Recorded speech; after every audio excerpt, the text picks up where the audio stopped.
John Heilemann, and John Doerr. Guys, you there? Welcome, John. Welcome, John. By the way, Heilemann was in Chicago last night. The center of the universe.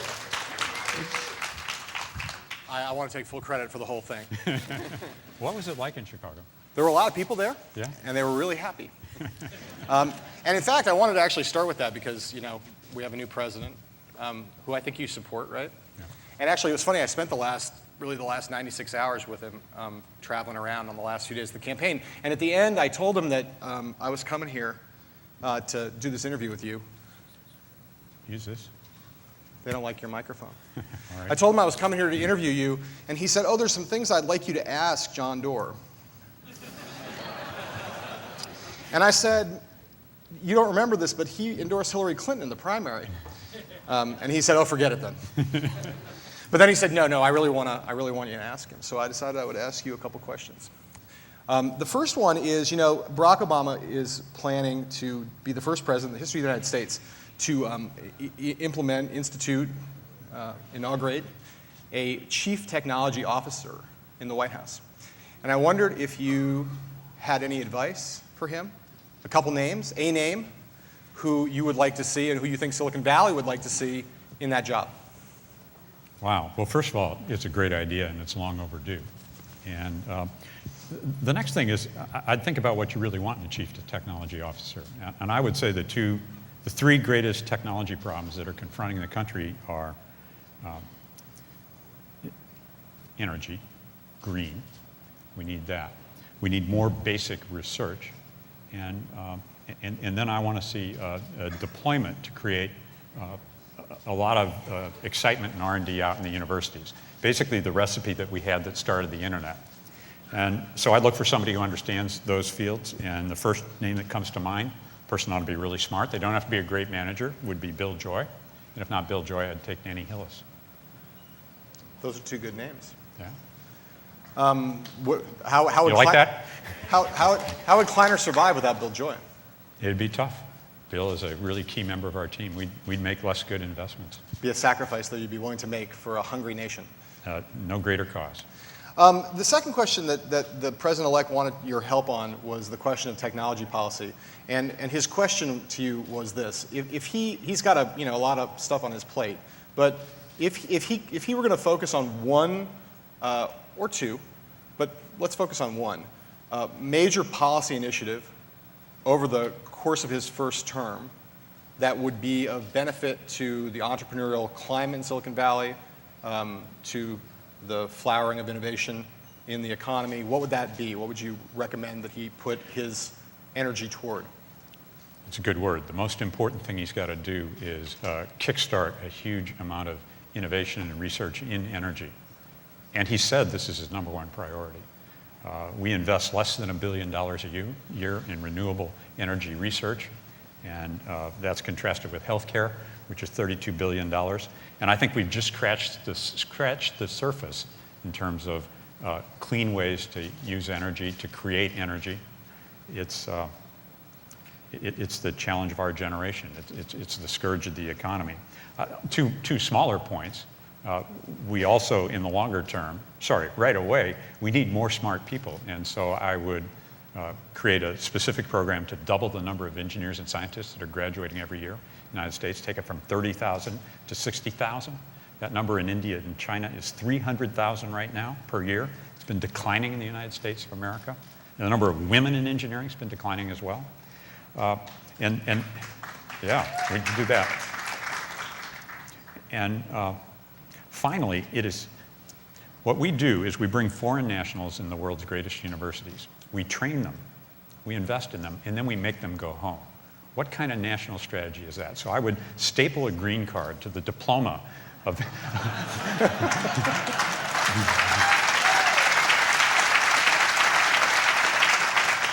anybody who graduates with a degree in the physical sciences or engineering in the United States.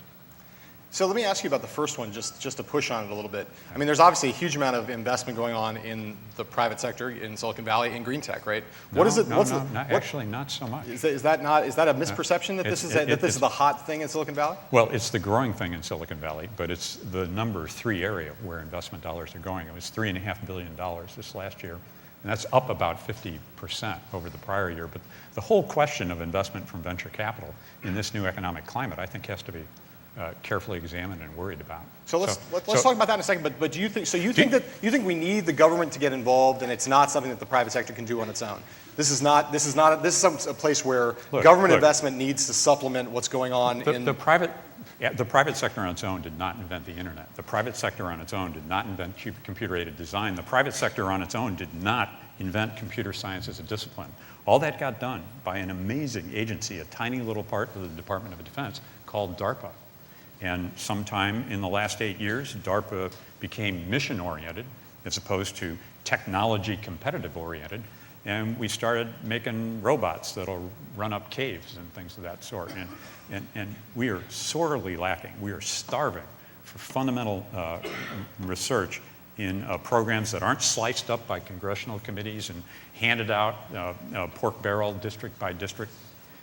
And so one of the things I do is I work really hard to restore DARPA to its former glory and autonomy. And we can do that right away. And ask it to be focused to some extent on the energy sector. Yes. So you mentioned the situation with venture capital investing right now. Obviously, we're in the middle of a huge, once in a generation or more, financial implosion that's going on in both the equity and the debt markets. Yeah. Talk about the ways in which the financial crisis that has clearly not hit bottom yet, how does that affect Silicon Valley and the venture capital business and model?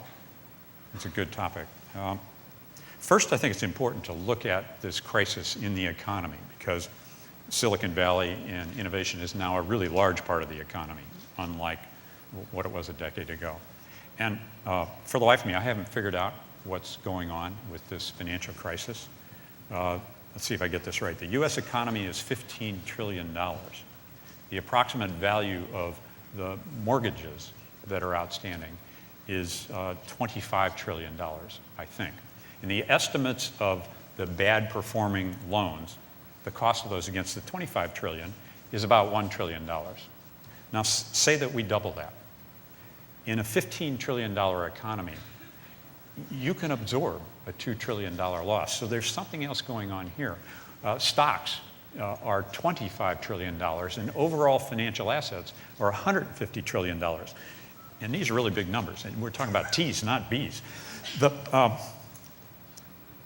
mortgage crisis does not explain how it is that these financial assets lost 40% of their value. 40% times $150 trillion. $60 trillion worth of wealth evaporated in about 90 days. So it's more than mortgages. I think it's really a crisis of confidence. I think Americans have lost faith in their government, lost faith in their leaders, have lost faith in their money.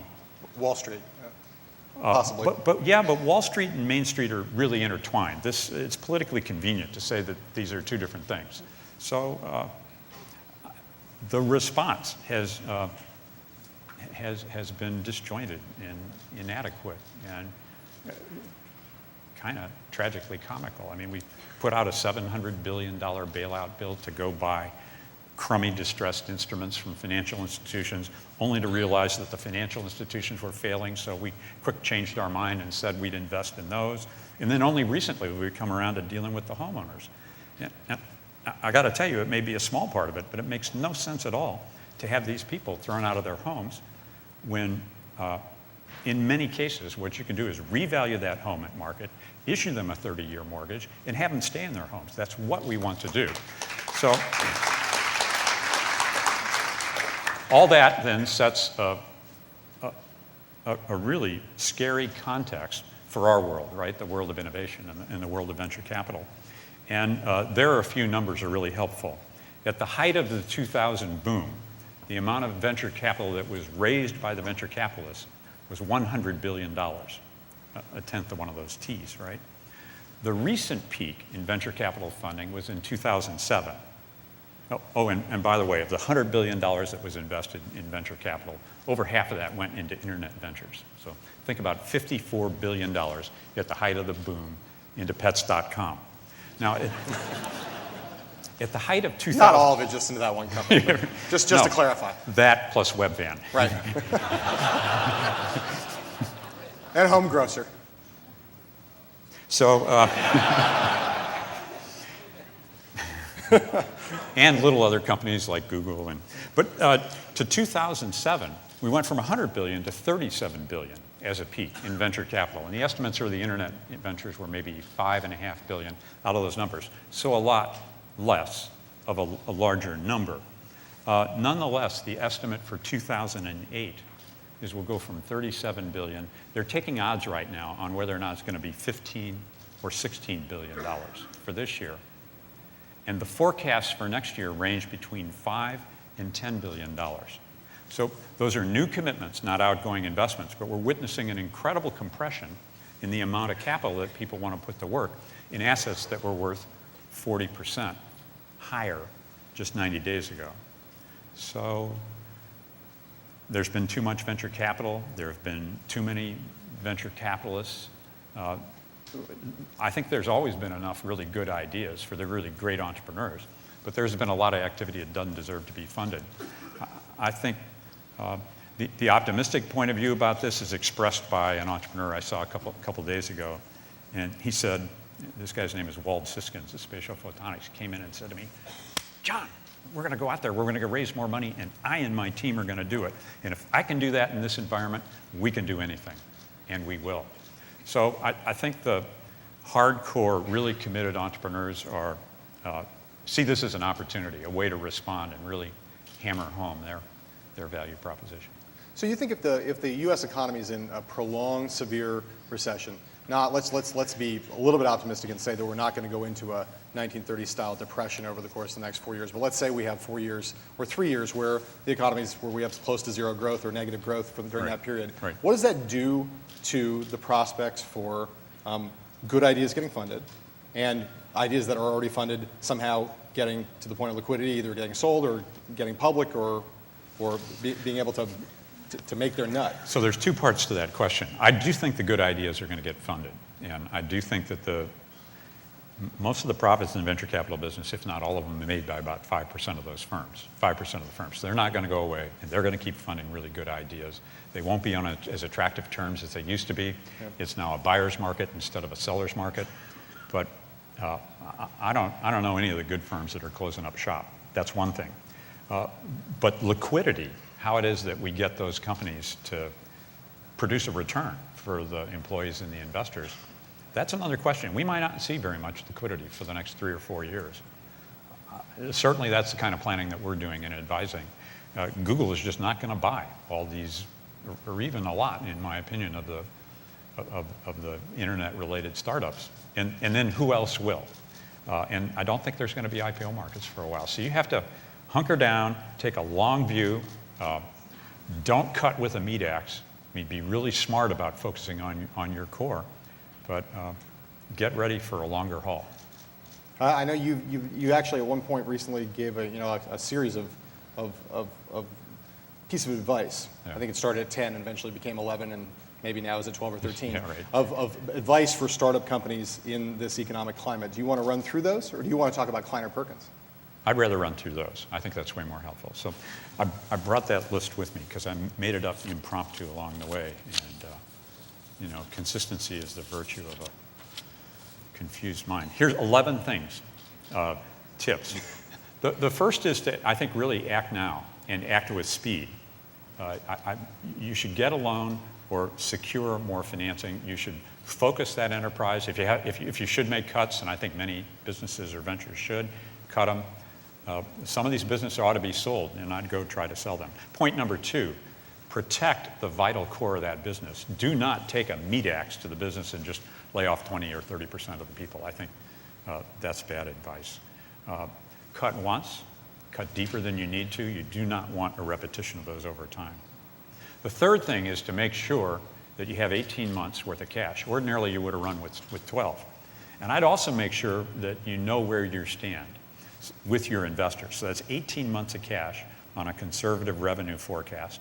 And conduct this test. Talk to your investors, your backers right now. Talk to them tomorrow and say, you know what, I'd like to get a convertible note.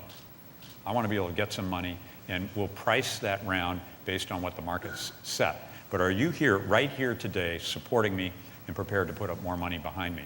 I think that truth-telling is going to be a very informing conversation. Point number 4, I defer facilities expansions. Don't spend money on facilities, on new tech infrastructure, or even software that you don't need to run your business. Andy Bechtolsheim, who's built this amazing company, Arista, told me he's running the whole thing on Google Web software and finding it works really, really well.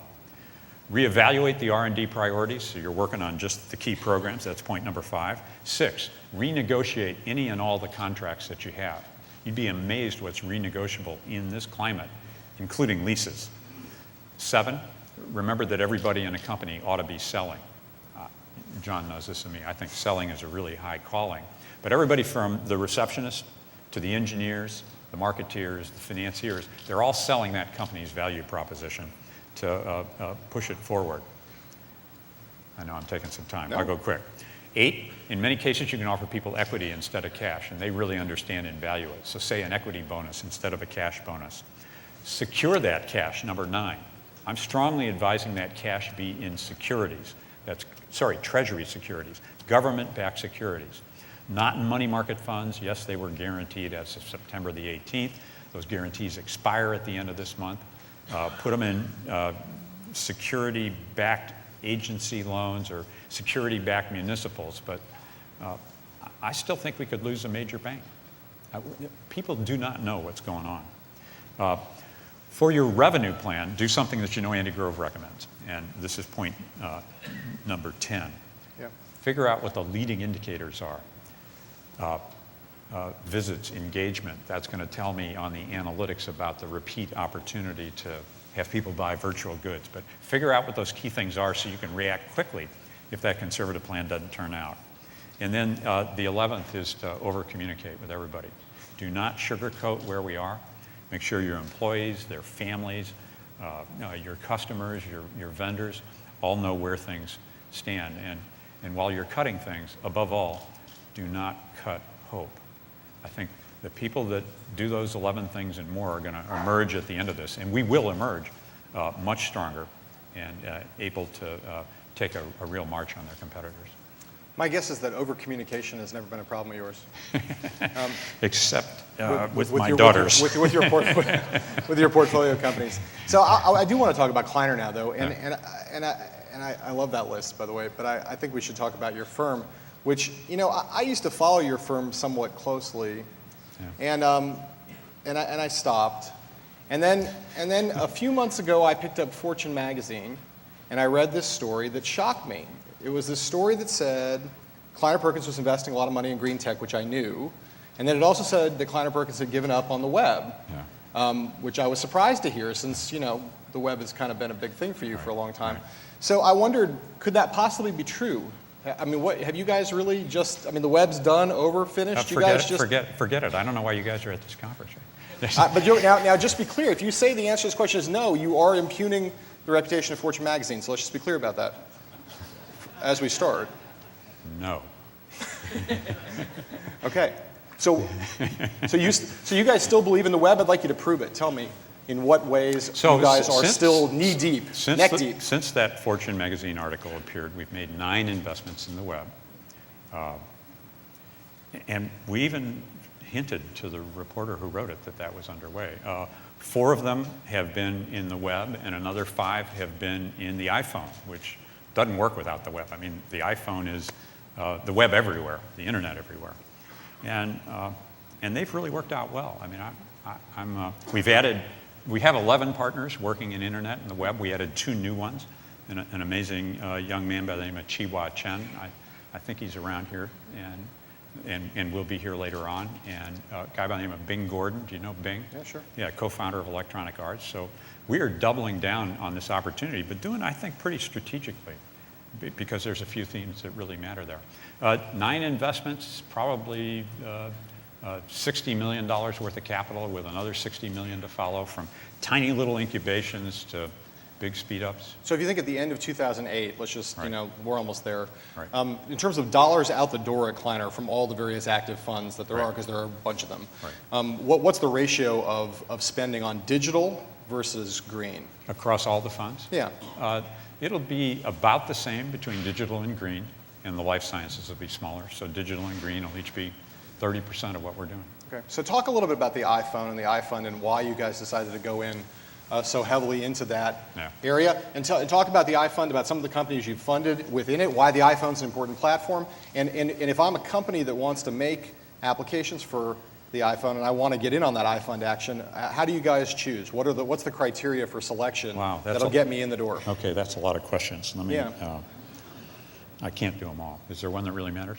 Yeah, I think you can do them all. There's only 3 in there. Why does the iPhone matter? Yeah. Let's take them one at a time. Okay.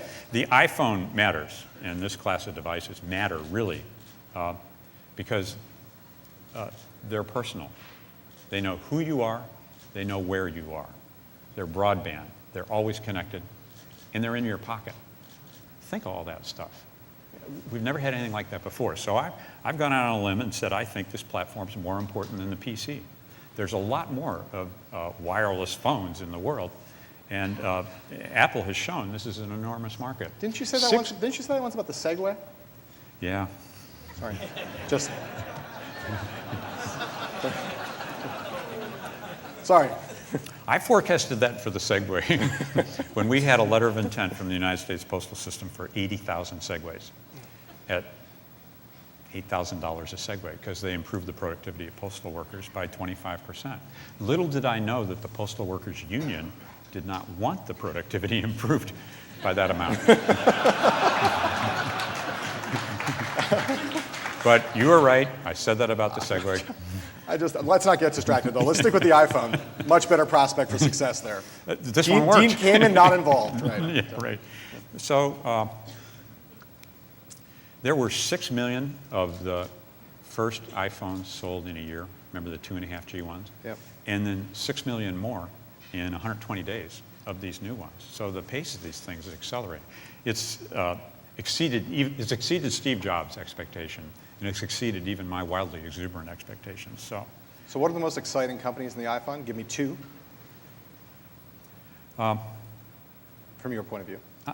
We backed 5, so I'm going to just pick one. Okay. And its name is NG Moco, and it rolls off the tongue, doesn't it? It was founded by Neil Young, you'll remember that, of Electronic Arts, a great developer. And within 90 days of our funding it, their first 2 games, it's a game company, rocketed to number 2 each in the paid and in the free category. And they've stayed right up there. They're really remarkable. They've gotten to 1 million downloads. They're adding 6,000 customers an hour. And none of that would have been possible without this App Store, which is really the amazing enabler. It's not just this device, but the ability to go beyond the carriers and allow people to get whatever they want. So is that a bet on a company or a market? And what I mean by that is, do you think that when you look at that device right there, that that's a platform for gaming on which there's going to be a lot of successful gaming companies? I think there was a piece in the Wall Street Journal or Business Week or something that said gaming could be the sleeper of this, and Sony and Nintendo better watch out. Now, Apple's not a gaming company, so it's created a great opportunity for entrepreneurs. And gaming's been recession-proof.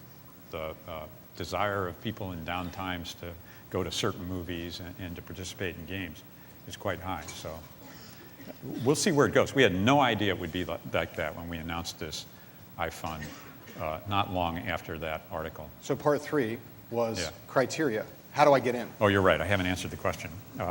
We can go to the website and submit a plan. We've gotten a couple thousand of those. We've read them all. I don't mean how do I get in. I mean, how do you decide? Oh, what are we looking for? Yeah, what are you looking for? We're looking for applications that are tailored for this platform. So they take advantage of mobility. They take advantage of context. They know about real time. Another great one is something called Whirl from Pelago.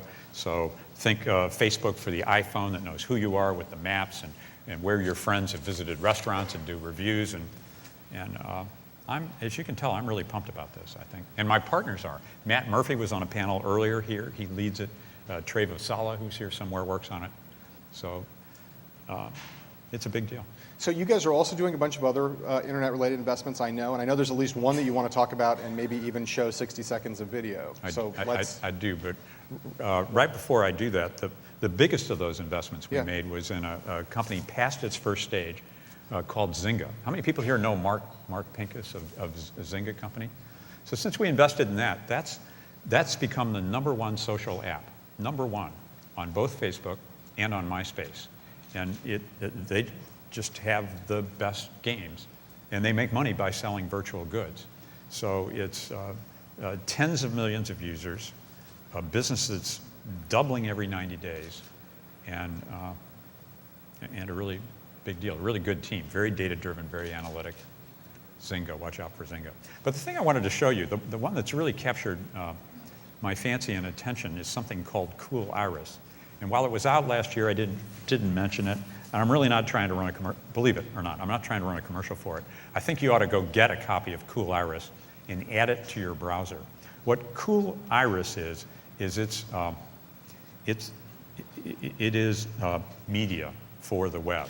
It solves the problem of too much stuff. So today's web is the same as the web that Mark Andreessen invented, which is static and pages and frames. And you know, words are going to fail me here. If we could run this video, you'll see that.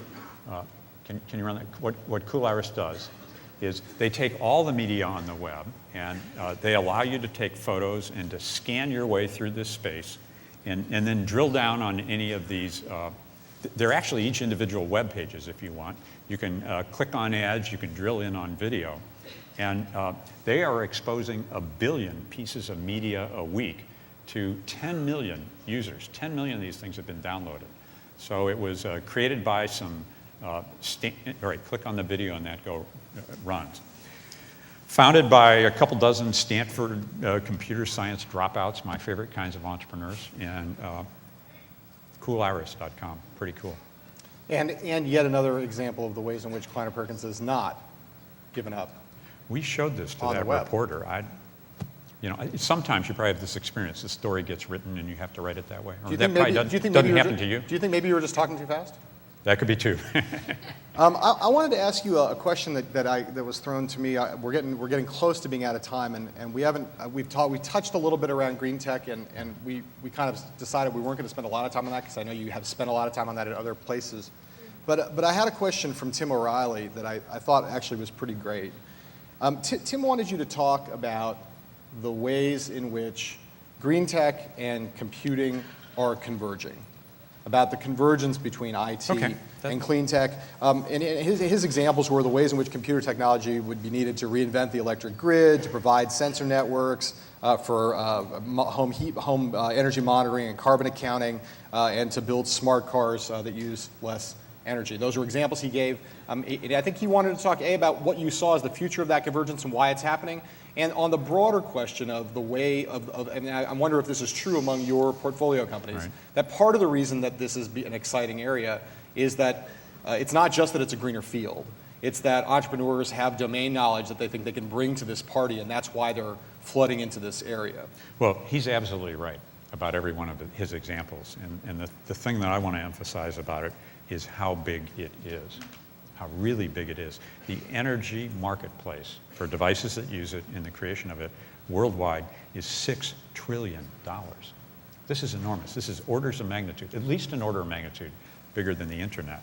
And it depends. Innovation here is going to depend totally on technology and policy. We got both those things. Got to get both those things right. Tom Friedman's written a great book. If you have not gotten Hot, Flattening, Crowded, I recommend you read it. It's his first book that doesn't talk about the present, but it postulates a future, which is a system, a smart system for creating, using, adjudicating, pricing energy, all the way from the power plant into the electric vehicle in the home and feeding that back to the grid. I think all those things that Tim said are exactly right. And not only is it the applications, not only is it the generation of this technology or the storage of it, but it's applications that use it. The second largest expense at Google is electricity. Do you know that computers around the world generate as much greenhouse gas as airlines? It's a big, big part of the problem. So smarter computers, a company like Verdium makes software that'll, big idea, shut down the computer when you're not using it. You know, turn off the monitor at night. There is such low-hanging fruit in this field that, and it's going to, right now it's small. I mean, President Obama has said, one of the first acts of his administration, $150 billion over 10 years to invest in R&D and in deployment. So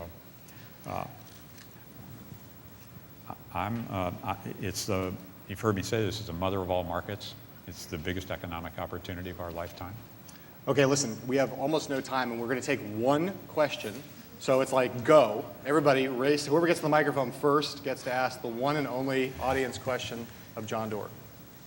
Look at that race. Look at it. It's like a stampede out there. Okay, well, while someone's coming to get that question Here comes up on the mic, what I'd like to say is if you have questions you don't get to ask here, afterwards at the reception, my partners and I are going to be in a corner somewhere, so let's talk there. Yes, Okay. sir, your question. Hi, Richard Kaiser with Sanford Bernstein.